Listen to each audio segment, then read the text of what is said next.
Hello and welcome everyone to the Main Street Matters webinar. My name is Patrick Kaiser. I am the Executive Director of Heart on Main Street. Heart on Main Street is a nonprofit organization dedicated to helping independent retailers evolve their businesses and thrive within their local communities. This is a monthly webinar series where we aim to connect retailers and community organizations to experts in their field so that you can learn from their valuable wealth of knowledge. You can find all of our previous webinars through heartonmainstreet.org through our previous webinar section there. If you like anything that you see today, or if you have enjoyed any of our previous webinars in the past, please consider making a donation to Heart on Main Street. Again, we are a nonprofit organization. All proceeds go to helping independent retailers that have experienced the effects of natural disasters. And so it's a really great cause of helping them rebuild their stores so they can remain a great part of their community. My guest today is Melodie Baan. Melodie, thank you so much for joining. I really appreciate it. I'm glad to be here. Yeah, absolutely. Melodie is a former retailer and wholesale rep who is now an entrepreneur and a speaker and the founder and CEO of Max Retail. So while working on the retail side and wholesale side, really saw a need for helping retailers find a way to get rid of excess inventory in a different platform. And so really that is what Max Retail does. So we could certainly talk about that later and what Max Retail in such an amazing platform for retailers. So today we're going to be talking about why retailers hoard, what products that they hoard into their store, and why they do that. So, which is really a perfect topic for Max Retail because that is really kind of the part of helping you make money off of that excess inventory and get money back into your pocket so you can find products that will do well with your customers. So, Melodie, I'm going to turn it over to you so we can learn about what we hoard and why we do it. Thank you so much. And I think all of us have our own personal reasons and attachments. So please, everything that I'm sharing is a lot of lived experience, a lot of shared knowledge from our retail community. Max Retail has over 2,000 independent retailers. I'm sure a couple of you are already members of Max Retail. So if you hear something that you've said to me, please know that that's what it's all about, is sharing knowledge and information that we've gathered from one another. Okay, I'm going to share my screen here and we're going to jump right in. What we hoard and why. And, I purposely kept this presentation extremely playful because we all know that hoarding and inventory can sometimes be a sensitive topic. So I'm trying to keep this lighthearted and so that we really stay as upbeat as possible as we walk through it. So I'm going to spend time covering what we hoard, why it's hurtful, and how to shift. These are the three key takeaways that I would like you to get from today. So just to ground ourselves. But I think if we want to start by just defining what is hoarding, right? And if you go and you look for what is the textbook definition, when I read this, I said, gee, that was me as a retailer plenty of times. So hoarding by definition is the excessive collection of items and the inability or unwillingness to discard them, regardless of their actual value, often resulting in clutter that disrupts living or workspaces. And what I thought fascinating about this is, I was leveraging ChatGPT and asking this question. It didn't know that I was going to be talking to independent retailers, right? It didn't know that we were retail businesses. But hoarding is so prevalent in both personal and workspaces, resulting in this disruptive work, right? And so when we think about why we hoard, I know as a retailer, a lot of times I just wanted to make sure I had enough inventory on hand. Sometimes that was it. Oh, if I mark these down, will I have enough of those to sell, right? And that went back to my planning, right? At that time, when I was feeling those particular feelings, I didn't have a planner. And that was the first 6 years of my retail business. The last 3, when I hired a planner, were very different. But I hoarded a lot of times to make sure I had enough sweaters on hand, enough jewelry on hand, right? Because I knew I didn't have really on order. Other times we hoard, and sometimes that's not marked down or not want to get rid of inventory because it's something that we love, something that we thought was going to perform really well. And the thought of marking it down or the thought of just getting rid of it just kind of feels like we failed in some way. But I mean, a bad buy is a bad buy. And every single one of us here has been guilty of buying something that wasn't quite right. And my business partner, after a couple of years, she just learned to say to me, anytime I wanted to buy something at market that was really risky, she'd say, why don't you write a personal? She knew ultimately that it was cheaper for her to buy me a unit for myself than for me to have conviction and bring in a size run for our store. And other times we hoard, and I think this is really the most frequent, is because there's nothing wrong with the inventory. Yeah. It's one thing when something has a fit issue. If something is just comes in and you're like, oh, what was I thinking? Or that fits weird. But then there's other things that there's absolutely nothing wrong with the merchandise. And so you say, why should I mark it down? Why should I donate it? Why should I get rid of this if there's nothing wrong with it? I have to tell you, that's actually the biggest driver as to why I built Max Retail, is because I knew the merchandise on my sale rack, that there was nothing wrong with it. But I also knew that I didn't have the local customers in store that were going to buy it. So there's a lot of good reasons that feel to us like they're good reasons to hoard. But as we move forward through this presentation, we're gonna look at what's on the other side. If we decide to let go of those whys, if we decide to look at our inventory, regardless of what it is, for what it really is, which is money. And this is a fact. There is an average of $100,000 of cash tied up in unsold inventory annually within an independent retail store. And if you look at your sale rack right now, maybe you're standing in your store and you can look to the right. And you're like, okay, it's one rack, Mel. How can it really be $100,000 a year? Well, what's your average wholesale price point, right? I know at Max Retail, our customers, our average wholesale price point is around $70 wholesale, right? We have anywhere from mid-tier, contemporary, and designer stores that use our platform, and they're selling apparel and footwear and accessories predominantly. And that sale rack, when it's sitting right there, you're easily looking at $7,000 to $10,000 of wholesale inventory on one rack. And if you look at that rack times 12 months a year, that's $84,000 right there. That doesn't even include the stuff that's merchandised in jewelry, or that's folded on the tables, or that's in the back room. That's not including the inventory that we've put in the basement, or maybe our garage at home. There's always on one of these calls someone whose husband is complaining about the inventory that you have now moved to your home because you ran out of space in the store to put it. So these are real scenarios, and they're real feelings. And whether you're on this call because you have a storage unit or a basement or a garage that has spillover, or whether you're the retailer that just has that one rack, don't underestimate how much is on it. It's cash.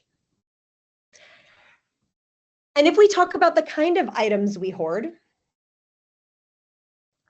I would say the one that I hear most justified from retailers, and I'll talk to retailers who have been in business for 100 years. No joke. We're talking like legacy family businesses, and they're still doing this behavior. The seasonal extremes. Those winter boots that you would look totally silly to have on the floor in the summertime. And those one-piece bathing suits, or the random odds and ends of a bikini that you would look ridiculous having on the floor in November. So I see a lot of retailers taking their seasonal extremes, boxing it up, and putting it in the back. And the thought is it's no longer relevant on the floor, but I'll pull it out next summer. Yeah. And yet, what I would love for us to all challenge ourselves to think through is how much money am I about to put in a box and put in that basement? How much money am I taking off the floor? And I would like us to look at that money as opportunity. If we had that as money, not as merchandise, we could bring in something that is seasonally relevant. We could bring in hats and sunnies in the summertime in place of those boots.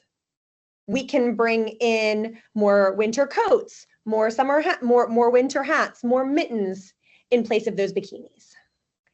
And so seasonal extremes make sense that they shouldn't be on the floor, but we gotta have a better path to getting it out of the store, not in a different place in the store to be brought back out again. Other items we hoard, we don't put in the back. We keep them on the floor. And those are staples, evergreen items, core.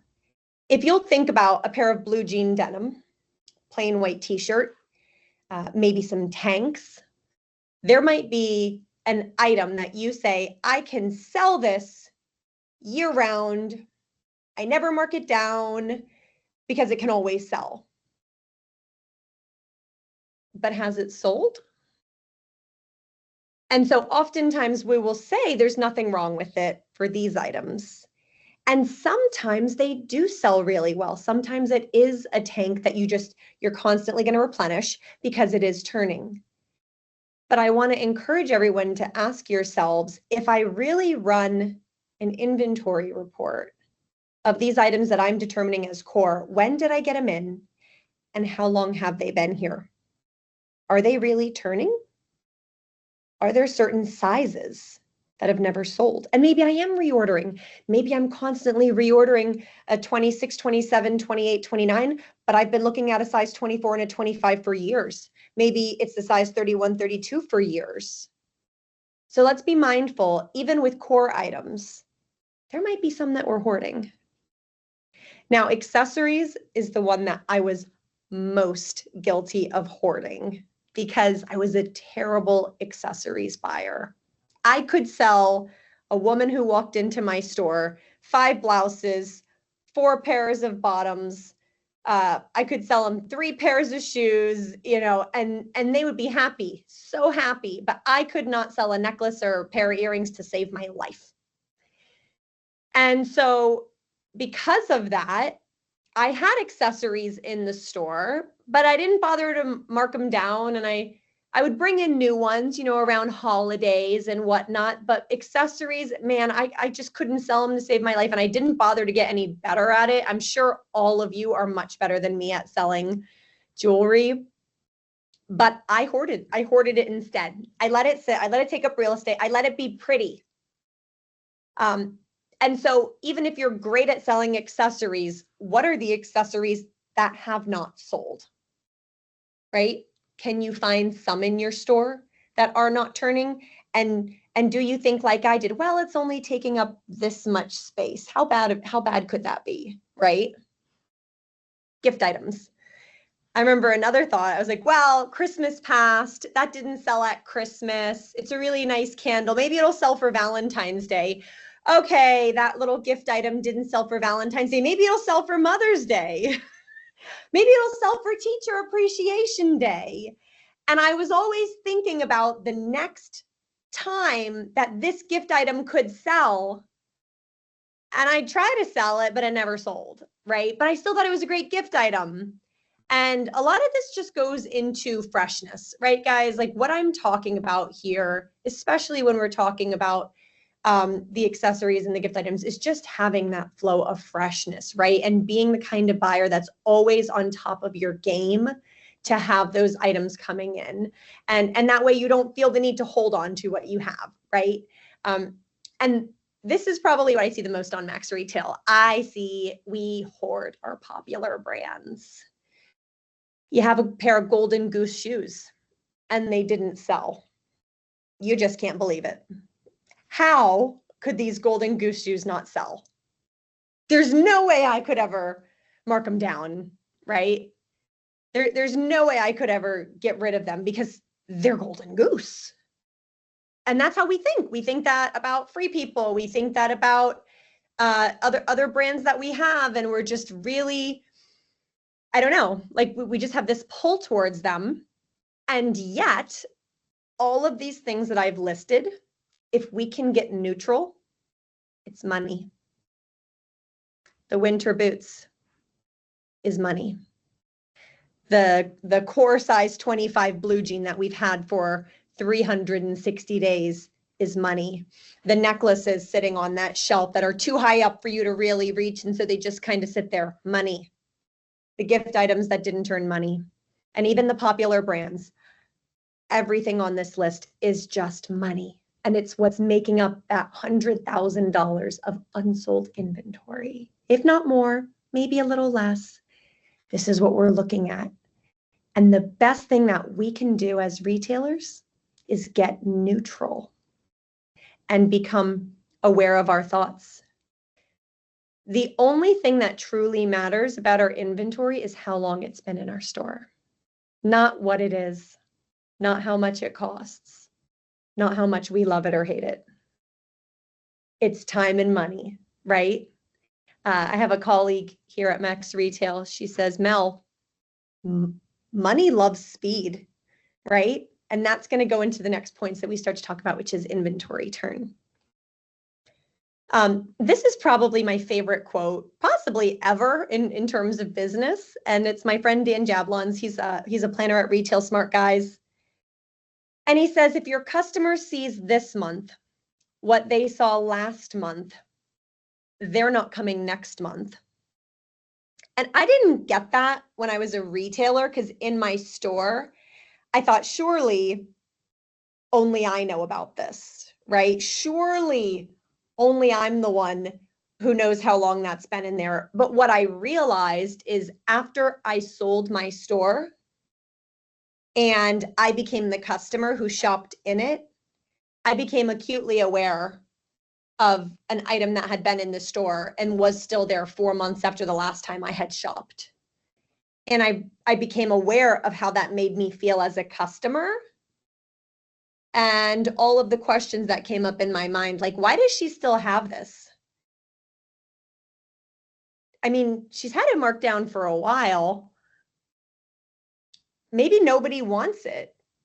What else has been here that long? I was shocked at the customer thoughts that went through my mind about the inventory in this store. And it's a great store, magnificent merchandise, but old inventory. You don't just know about it, your customers know about it too. And fresh inventory is what keeps our customers coming back more frequently. It's that curiosity, it's the thrill of the find. It's you as a buyer. They want to come back, and they will come back more frequently the more fresh your inventory is. And so that's why we're going to talk about turn right now, okay? What is turn? I'm sure most of you know this, but we're going to just go back to like step one because it's always a great refresher. Turn is how many times you sell and replace your inventory during a specific time period, usually a year. It's a way to measure how quickly inventory moves, which shows if products are selling fast or sitting too long. Now, I have to do this example a lot in the world that I live in today, because I now live in a world of investors, and investors don't know retail, and they don't understand what our lives look like. And so I have to give them very simple retail math, and I'm going to do it with you here because I think it's very helpful. Let's say I have this makeup bag, and a brand is going to manufacture it for $1. And I'm going to buy it from the brand for $5. That'll be my wholesale cost. And we're just going to keep it Keystone. We're going to say I sell it in store for 10. So I buy the bag today, and let's say it gets a great response and it sells tomorrow. Great. What am I going to do? I'm going to pocket the $5 profit, and I'm going to reinvest the original $5 into another item, right? And then I'm going to do that again. And the next day, this sells again. Great. Pocket 5, reinvest 5. 10 days goes by. I am on a roll, okay? After 10 days, I have made, what? $50 profit off of my $5 investment. Now, if I buy this today for $5 and it doesn't sell tomorrow, or the next day, or the next day, and I get to day 10 and I sell it for 10, did I really win? What I lost is the opportunity cost of time. Money loves speed, right? And turn is how fast this action happens with our inventory, and our profits are the result. So you can make $50 off of your $5. You could make $10 off of your $5 in the same amount of time, depending on your turn. So we're going to go deeper into that, but I hope that was super helpful for you. Let's look at this in actuality. So let's say there's two stores and they're side by side. Store 1 and store 2 both have $200,000 of inventory on hand. Now, store 1 in blue gets 2 turns a year, which means that it's taking an average of 6 months for them to turn over their inventory. Whereas store 2, they're turning their inventory every 3 months. So they're getting 4 turns in a year versus 2. Now, let's say they've got a great margin, right? They're really doing a great job. The first store is going to make $800,000 with their 2 turns a year. Now, guys, like, let's be honest, like, it's a little extreme. We don't sell everything at full price. We don't sell everything like underpriced, but like, work with me. Store 2, getting 4 turns a year instead of 2, $1.6 million. Now, I wanted to give another scenario here. First, I just want to ground us for one more moment that this is the exact same inventory amount in store. The difference is store 1 is attached to their inventory and store 2 is not attached. Store 1 hoards, store 2 turns. I can imagine some people on this call are thinking, but Mel, if I get a higher margin and maybe I do keep it longer, but I don't discount it as much. And I get that. I did that my first 3 years owning my retail store. I never put anything on sale. My turn was terrible. I think my turn was like 1.6 times a year. So believe me, I am coming to you here as someone who has been store 1. $200,000 of inventory on hand, 2 turns a year at a 60% margin. Okay, 60% margin is pretty darn solid. I mean, even at my best with a planner, I think I was like at a 54%, you know, 1 million in retail sales. Store 2, with their 4 turns a year, even at a 40% margin. Why? Because they're taking their markdowns, because they're committed to turning their inventory. Yeah, they're not going to rock out at 60 because they're focused on turn. They have fresher inventory for their customers, and they're going to end the year 30% higher than store 1. What I find to be the most powerful thing about this exercise is when I started working with a planner, I did have $200,000 of inventory on hand. After I worked with a planner for those 3 years, by the time I sold my store, I only had $100,000 of inventory on hand because I didn't need 200 on hand. I had enough turn that I could have lean inventory that was constantly fresh. And that yielded me more turns and more profit. And that's what I want for you. Okay. So the bottom line, faster turn equals more cash back that you can reinvest and buy new products sooner. Slow turn, hoarding, your cash is stuck on the shelves. It makes it harder to pay your bills and grow.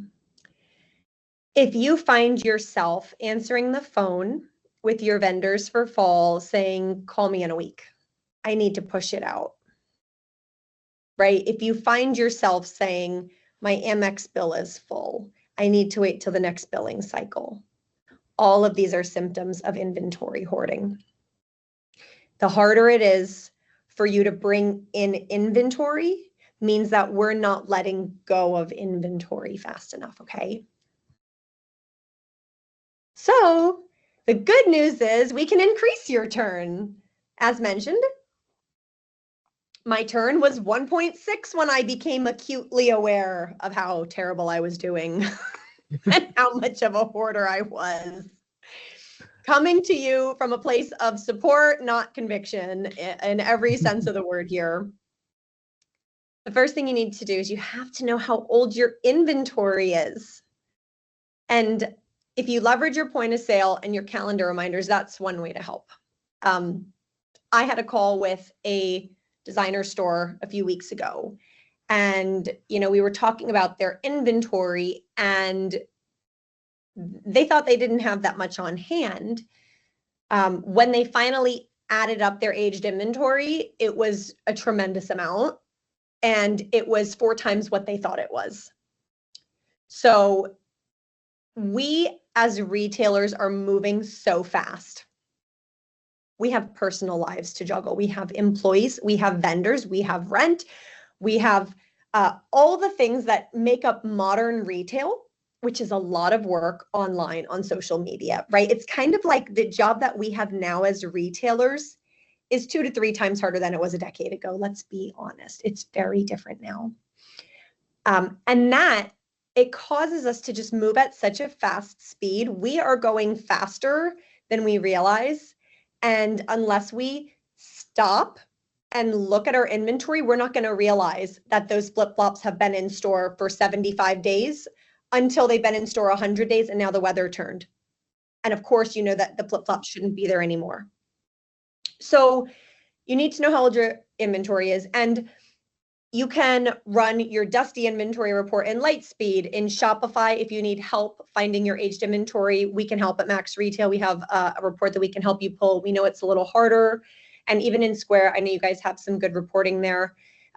One of the tricks that I would always do is I would look at the date that I received a shipment, and I would put in my calendar, evaluate sell-through of Go Silk. Right? Evaluate sell-through of Accrue, evaluate sell-through of Susanna Monaco. Whatever my brand was, I would put it for 4 weeks out from the date that I received the box. So let's say 5 boxes come in today and they hit the floor. Get out your phone right now before you even inventory them, and just take a picture of whatever the case may be. If it's the packing slip that came, if it's the PO, whatever reminder you need, and just put it in your calendar 4 weeks out. Evaluate this shipment, right? Something needs to remind you, because you're just going to go back to running at such a fast speed. You're going to get that inventory, you're going to get it on the floor, and you're going back to being so fast. You've got to know when to stop and look at it, okay? So that's the first thing, is know how to run your aged inventory reports and know when you need to run them, okay? Very important. The second thing is have a markdown strategy that ensures nothing sits in store past 90 days. Now you're like, whoa, Mel, strong words. I hear you. And even in this presentation, I'm going to help you through 180 days. But we always have to shoot for the moon and land on the stars. If we shoot for the stars, we're going to land on the dirt, okay? So if we shoot for 4 turns a year and we land at 3, is anyone really going to die around here? No, we're all going to make more money. That's what I want for you. But we've got to have a markdown strategy so that when you get that reminder, when you look at your sell-through, you know what you're going to do next to take action. And then 3 is you have to create your process. You have to document, what is my markdown strategy? When do I do it? And who on my team does it with me? Because you can't be a lone soldier. You've got to enlist the help of your team. And I know you're like, I don't know if I can really do that. I believe you, you can. Because anything written and documented can be taught. Which is why step 3, create the process, write it down, and train your team. Okay, 0 to 30 days. Guys, we are not marking our stuff down in the 0 to 30 day period. It is go time. It is full retail time. Let's make it happen. And so the best way to ensure that you don't have past season inventory is proper preparation of the new inventory, right? Proper preparation prevents poor performance. That has got to be in our head. And you and I have all been guilty of seeing that item and you're like, oh wait, I can't believe that's been here 60 days. I never put it on the website, right? Oh, that item's been here 60 days. Wait a minute, that's Sarah's favorite brand. How did I not text her? Or, oh my gosh, this is so cute. Oh, we never did a post for it on social. And so I suggest that you don't just have a strategy for your unsold inventory, you've got to have a rock star strategy to sell your inventory. And so that first 30 days, you have to know that you've done everything in your power to do right by that inventory, right? You want to merchandise it, you're going to put it in the window, you're going to put it in that area of your store that gets the most foot traffic. You're going to reach out to every single client that loves that brand. Please tell me when you're checking people out, you're taking their information down, right? You need to have a good point of sale. You got to know who to call when the new shipment comes. So important. And you got to promote the hell out of it. You got to get it on the website. You have to get it on social. If you don't have that young blood, that high school student, that college kid in the store shooting content for you, that is another takeaway from this. You need to go to the local college or the local high school, and you need to find someone who knows how to do this stuff to just come after school and make some content for you. This is one of the biggest pain points I hear from my retailers is, Mel, I'm short-staffed. And I totally get that. You're definitely short-staffed. But you got to go out and look for some good people. And like I said, it's not like you have to trust the person who's going to come in and shoot these cute little videos with inventory. You don't have to do that. You've got your rock star who does inventory. You just need some young blood to come and make sure you have constant content. This is the world we play in. There's a lot of great groups out there that can help you with media content. If you don't know where to start on that, just reach out to us. You can reach out to me personally, even Melodie at maxretail.com, and I'll shoot you to a couple people who are really good at that stuff. But do your part so that you don't have to hoard it.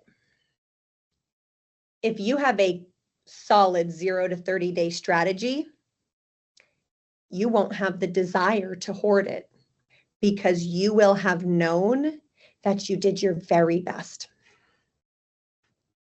31 to 60 days.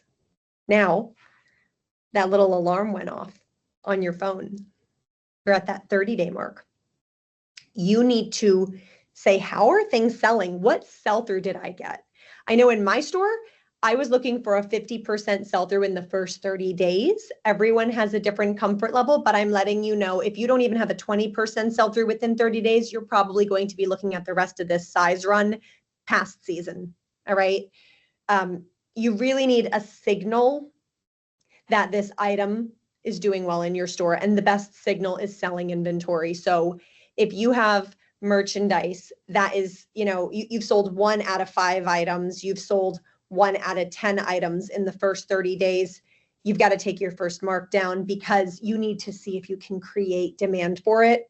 Absolutely re-merchandise, right? That was my favorite trick, is any poor performers, I would move to the front. I would move to that VIP real estate space. I would merchandise it in 3 different places if it was doing really, really bad, just to get more eyeballs on it. So remerchandising is very important.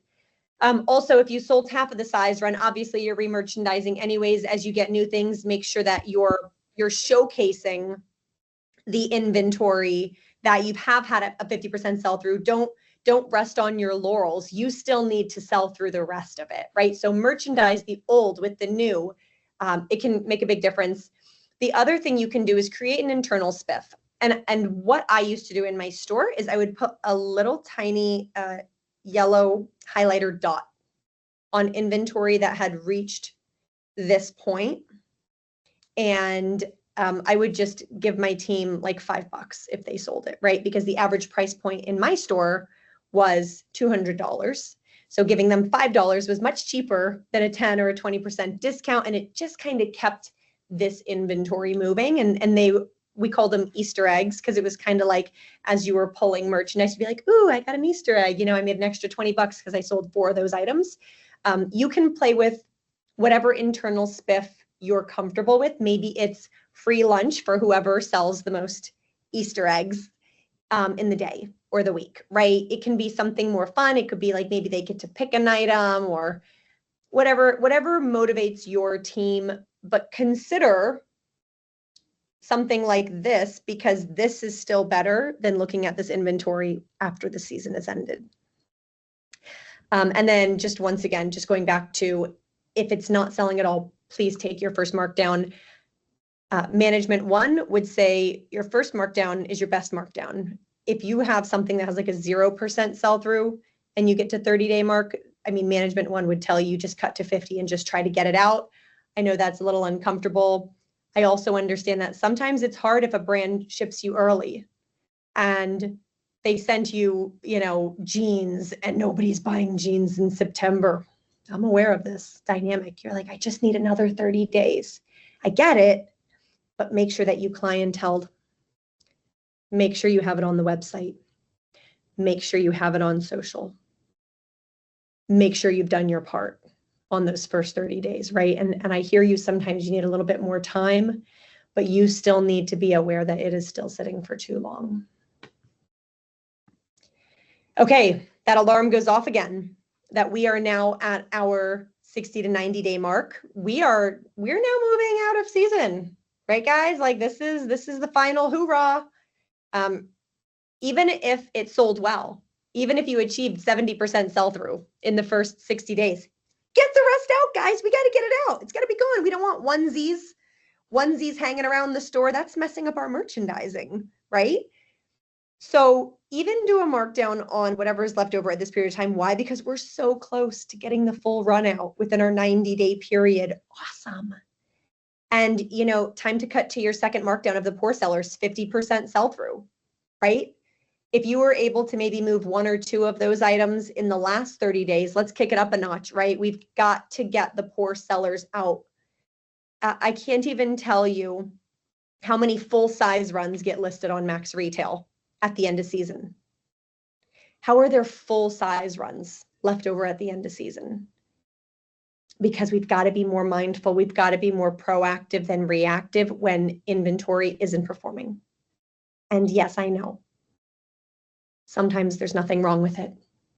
And yes, I know it's your favorite brand. And yes, I know it looks core.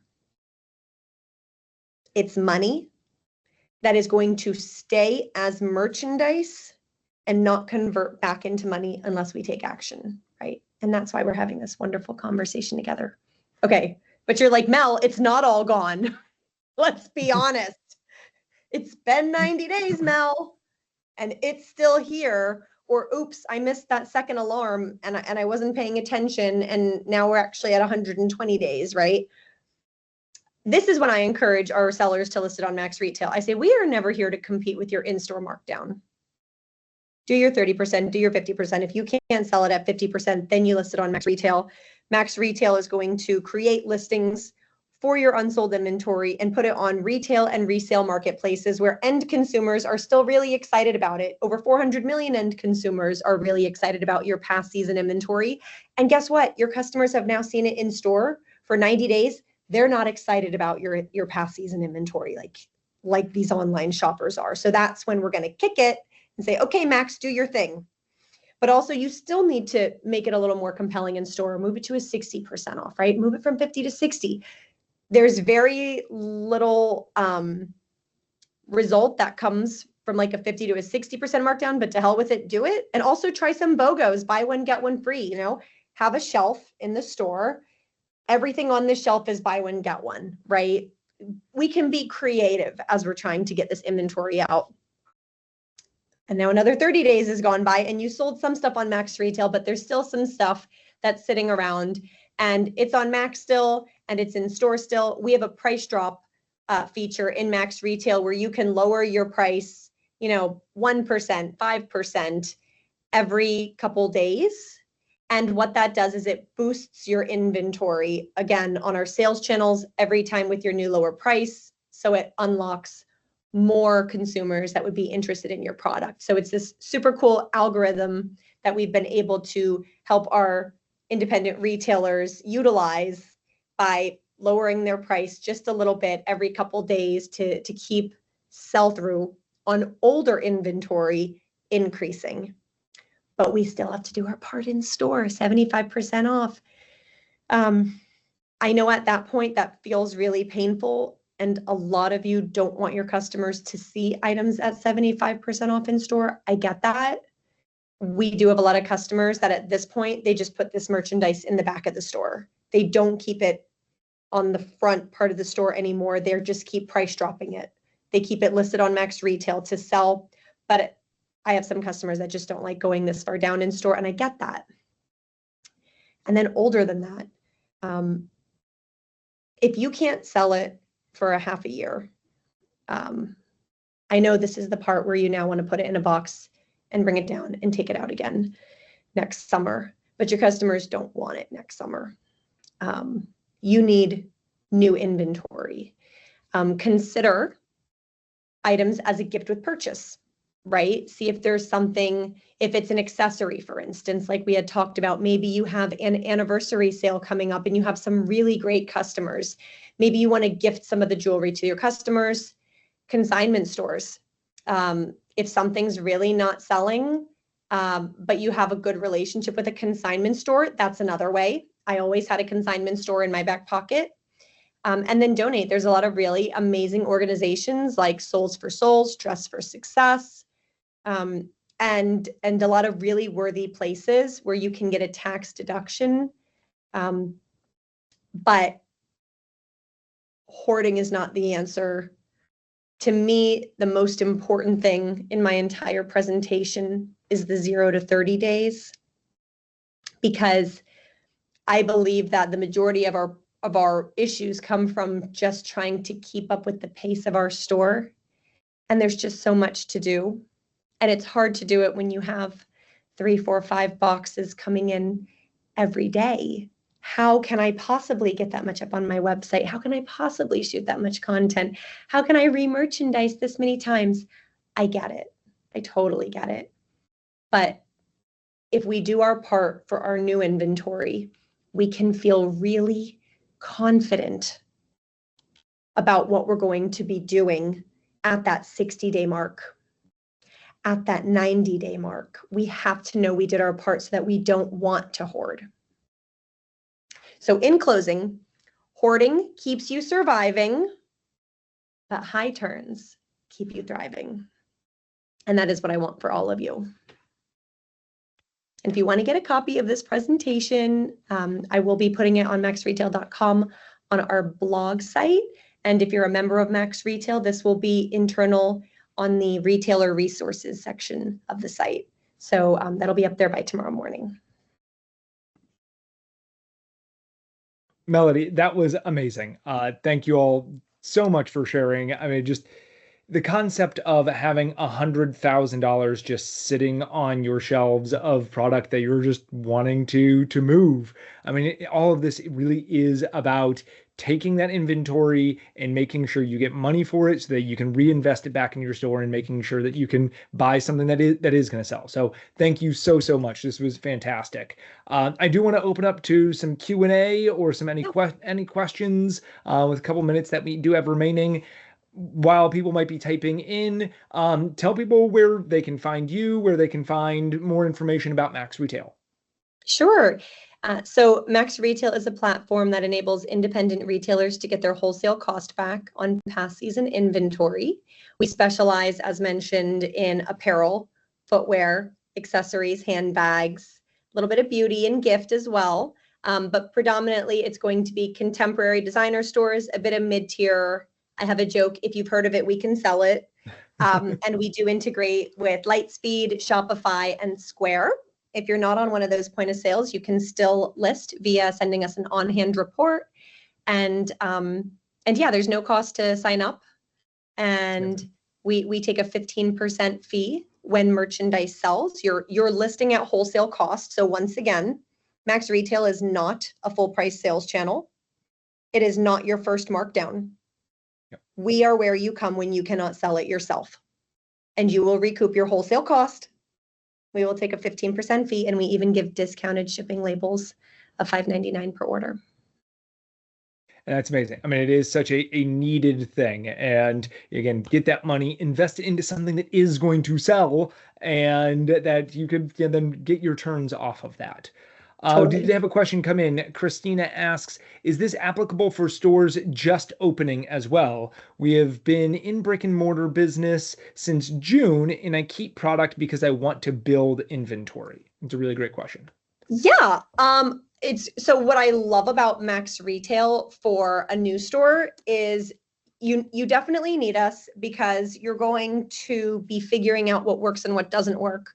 So I would say, just start looking around and saying, hey, what have I gotten in that's flying out? You want to make sure you go and put more of that on order. And what am I still sitting on full size runs in? You'd probably want to make sure you've already done your first markdown so that in 30 days from now, you listed it on Max Retail. The one thing I'll say is the more you list, the more you make. So we're really not a great solution if you only have like $2,000 of sitting dresses, right? We see that our retailers are on average listing, as mentioned, like 5,000 to 7,000 a month on our platform, because it's the merchandise that they've now moved to the sale rack, right? Every month they have a full store. To your point, Christina, they have a full store, and every month, there is inventory that has now reached that 90-day mark that needs to move to the sale rack. And yeah, I would say give yourself, you can please grab this link that I posted here for any retailer interested. But I would say give yourself another 30 to 60 days, bring your inventory in, see what's selling and not selling, and sign up for Max Retail when you have a rack full to list, right? Yeah, but that schedule that you laid out, and you're looking a little bit trying to figure out what is selling, and you need a little bit more time to get your data, but that schedule is applicable as well. Really, you should be focusing on kind of the turning your products within the first couple months. And yeah, again, I love the promote the heck out of it, because that is what it's going to get people to come in and buy it, and that's what's going to get it off your shelf first, and then get the money back in your pocket. Yeah, and I would say, Christina, you just got to make sure you have fresh inventory on order. It's very challenging as like a new retailer to say, like, what do you mean I need to bring more in? I still have so much here. But that's how we fall into this cycle. So as a new retailer, just make sure you have fresh shipments coming. And if it's not selling, put it on Max, right? So that you have money for the new shipments that need to come. Don't get stuck in that wheel of, I don't have money, I have to sell the inventory I have. Sadly, that's not how it works in retail. You gotta have freshness to be effective.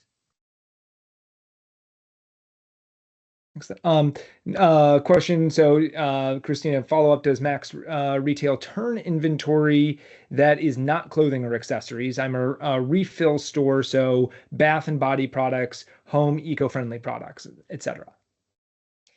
I don't know if we have any historic sell-through on items like that. I will say it has to be branded and it has to be over $20 wholesale to list on our platform. So I'm not sure if those products would qualify. And I see Stacy here. Do the dates and timeframes apply to a home decor store as well? A lot of items we have that is on the side of our store are not as seasonal as clothing.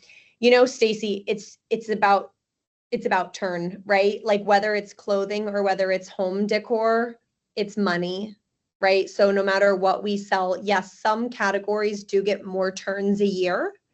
But what I would suggest for you is just to look around and see, hey, what is selling really fast? How can I go get into more of those products that are selling fast and maybe veer away from products that have a slower sell through or a longer time that you're seeing them sitting on a shelf, right? And it might be like, well, it's this item, so of course it's going to sit longer. I don't know. If I have stuff that I can sell faster, I'm always going to go say, what can I sell fast? You know, you really don't want any item in the store that takes too long to sell. Money's money. Yeah. Yeah. I know a lot of retailers are hesitant to do the markdown because I love it. It almost seems like a failure. I loved this. I thought I would do really well with it, or, you know, a multitude of different reasons. But at some point in time, it's just money that's sitting there, and you want to be able to sell that for whatever you can to get more money to buy something that is going to sell. Yeah. So I would say the way I see it is fail fast. Okay. Don't drag out the failure of a bad buy because you want to prove you can sell it. Yeah. You know, Jeff Bezos, founder of Amazon, right? One of the largest companies in the world, whether we love it or whether we hate it, the man is great at failing fast. And so if we buy an item and we can disconnect ourselves from the item and just be like, that didn't work. How fast can I get my money out so I can bring in something that will? That's the mindset we need to look for. We have another question from Colin, more specifically about Max Retail. So 3 questions in one here. How do returns work? How fast are they paid? And can we discount more than offering it at wholesale? So all sales are final. So because Max Retail is selling your past season inventory on retail and resale marketplaces, they are final sale. And even a couple channels that we sell on, if there are returns, we ingest them. We don't send them back to you unless you've shipped out a damage or an error, right? Like if you ship out 2 left shoes are coming back to you. Other than that, the shoes are never coming back to you. How fast are we paid? You get a prepaid label with every order that Max Retail sends you. As soon as you ship out that order and that shipping label is scanned, the money drops into your bank account via Stripe. So all payments are securely processed through Stripe. And can you discount more than offering it at wholesale? Yes, you can. When you list it on Max Retail, you'll list it at wholesale. And then you can put the price drop strategy in place and you can say, I want to price drop it on day 1, you know, instead of day 30. That's fine too. But it doesn't look like we have other questions that are coming in. So Melodie, thank you so much for this. This was incredible. I think some great value for our retailers and understanding how to make more money off the things that are just sitting on their shelves already. So thank you very much for being on today. And again, Melodie, thank you very much for being on today. I really appreciate it. My pleasure. My pleasure. All right, everyone. Have a wonderful fall season. Bye. Y'all take care. Bye.